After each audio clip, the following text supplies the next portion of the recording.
자, 이제 유인물 20페이지 근로시간에 대해서 좀 살펴보도록 하겠습니다.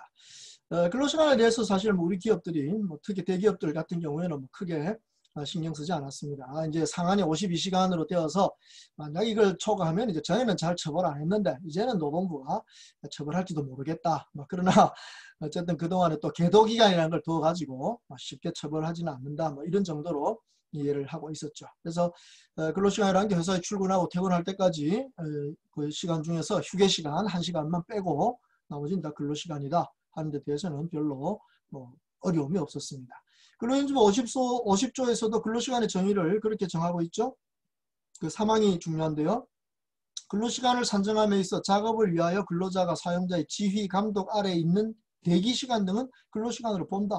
이건 당연한 거였습니다. 그래서 휴게시간, 자유롭게 이용하는 휴게시간이 아니고 이런 대기시간, 준비시간 이런 것들은 다 근로시간으로 본다는 점에서 1일 8시간, 일주 40시간의 원칙을 지켰고 혹시 연장 근로가 필요하다면 일주 12시간까지 연장이 가능하니까 결국 최대 일주간에 59시간의 근로시간 법제를 우리는 취하고 있었다. 그리고 이해하시면 되는 겁니다.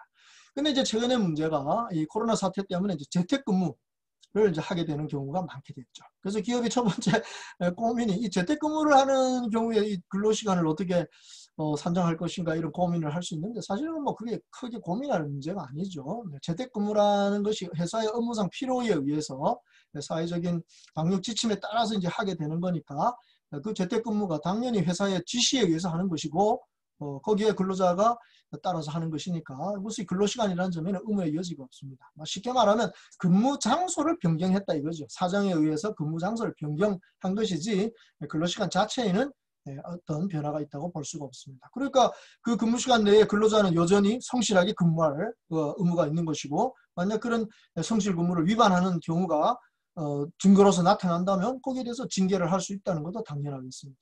또 그 시간에 그런 업무와 관련해서 어떤 재해를 입게 된다면 그것이 집에서 일어난 일이라 할지라도 역시 그것은 업무상 재해로 인정될 수 있습니다.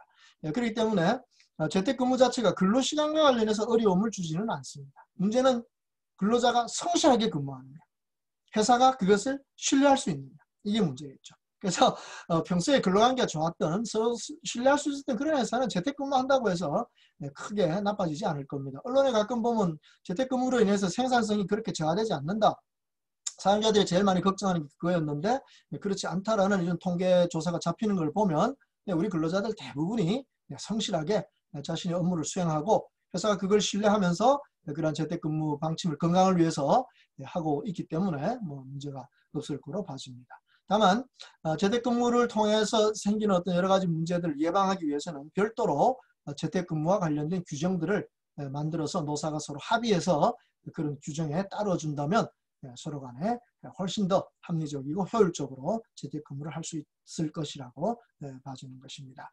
그래서 이 근로시간과 관련해서 최근의 사례에 비추어 볼 때 크게 어려운 건 없지만 그래도 서로가 신의 성실로서 임하는 것이 중요하다는 점 다시 한번 강조해 드리겠습니다. 자, 근로시간에서 이제 연장 근로시간이 있는데요. 이것은 기준 근로시간을 초과하면 다 연장 근로입니다. 기준 근로시간은 아까 말씀드렸지만 1일 8시간 그리고 일주 40시간이 기준 근로시간입니다. 그럼 그걸 초과한다면 다 연장 근로시간인데 법으로 그 근로기준법 53조 1항에 보시면 12시간, 일주간에 12시간을 한도로라고 되어 있으니까 결국 주당 12시간이 한도. 그러면 주 전체 최대 근로시간은 주당 52시간이 된다. 이 점을 알려주고 있습니다. 그래서 아까도 얘기했지만 종전에 연장근로 위반했다고 해서 처벌하는 경우가 드물었습니다만 이제 이 법을 제대로 시행하기 위해서는 근로시간을 단축시키기 위해서라도 연장근로시간을 초과한다면 위반한다면 거기에 대해서 징계할 수도 있다는 거 이런 점을 좀 기억하실 필요가 있겠습니다. 연장근로를 하실 때 유의하실 점이 있죠. 당사자 간의 동의가 있어야 됩니다. 그래서 연장근로를 시킬 때마다 그때마다 합의를 한다. 이거는 노무관리상 아주 어렵습니다. 그래서 참고 판례 52번 21페이지에 참고 판례 52번을 참고하시면 되겠는데요. 연장근로를 할 때마다 그때 할 필요는 없고 근로계약 등으로 미리 이를 약정하는 것도 가능하다 이렇게 되어 있습니다. 그래서 근로계약서에 연장근로에 대한 합의를 미리 적어두시고 거기에 근로자의 서명을 받는다면 미리 합의한 것이 되겠습니다. 참고 판례 53번이 아주 좀 유의할 만한 판례죠. 연장근로는 회사가 업무상 필요에 의해서 요청을 합니다. 그러면 근로자가 거기에 동의하면 이루어지는 거죠. 근데 거꾸로 근로자가 나 연장근로 하겠다 이렇게 요청을 한다고 해서 회사가 반드시 허가해야 되는 건 아니라는 점 53번 판례에서 확인할 수 있겠습니다. 자, 그 다음에 휴게시간이라는 개념이 있습니다. 이것은 근로시간 도중에 주는데 근로자가 자유롭게 이용할 수 있습니다. 8시간 근무에는 1시간 이상, 4시간 근무에는 30분 이상 근로시간 도중에 근로자가 자유롭게 이용할 수 있도록 휴게시간을 줘야 합니다. 판례 54번은 명백하게 일방적으로 휴게시간을 변경할 수 없다. 위치를 변경할 수 없다라고 나와 있습니다. 그 다음에 휴일이 있죠. 주휴일이라는 게 있습니다. 일주일 중에 그 소정근로일을 다 개근했다면 하루를 반드시 유급으로 휴일을 주어야 합니다.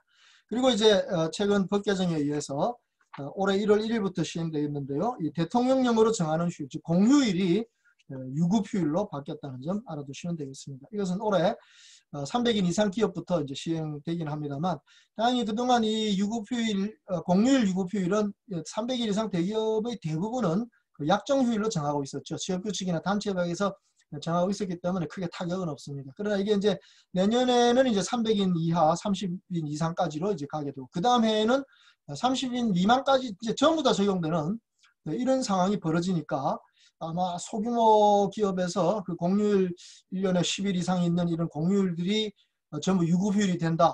이렇게 되면 상당히 노무관리상의 어떤 임금의 부담을 느끼지 않겠나 싶습니다. 아마 정부가 여기에 대한 대책도 좀 준비를 해야 되지 않겠나. 물론 하고 있겠죠. 그래서 그런 좀 염려가 됩니다.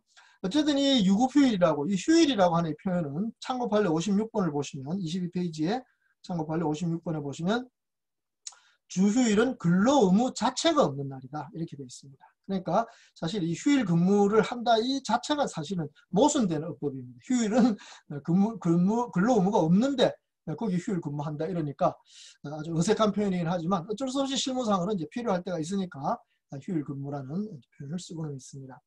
거기 근로기준법 56조에 보시면 연장 근로를 했거나 또 휴일에 근로하는 휴일 근로했거나 그 다음 상황에서는 그 야간 근로를 하는 경우, 이런 경우에는 50% 통상임금의 50% 이상의 가산수당을 줘야 한다라고 되어 있습니다. 얼마 전에는 이 연장 근로하고 휴일 근로가 중복될 때 50% 각각 가산해서 100%를 가산해야 되느냐가 아주 쟁점이 되었는데, 이번에는 이걸 법적으로 해결했습니다. 56조 2항에 보시면 사용자는 야간 근로에 대하여는 통상임금의 100분의 50 이상을 가산하여 근로자에게 지급하여야 한다. 이렇게 되어 있습니다. 그리고 2항에 보시면 휴일 근로에 대해서는 8시간 이내는 50%만, 그 다음에 8시간을 초과하는 휴일 근로에는 통상임금의 100분의 100%의 가산수당을 지급한다. 이렇게 법적으로 정리를 해놓은 걸 볼 수 있습니다. 여기에 따라서 참고 판례 58번도 휴일 근로에 따른 가산임금과 연장 근로에 따른 가산임금을 중복하여 지급할 수 없다라고 판결을 내리고 있는 걸 보실 수 있겠습니다. 자, 나머지 근로시간이나 휴게시간에 대한 특례, 그 업종별의 특례에 대해서나 또 근로시간이 단축되는 것과 관련된 그 시행에 관련된 부칙들, 그런 점들은 자료를 참고하시면 되겠습니다.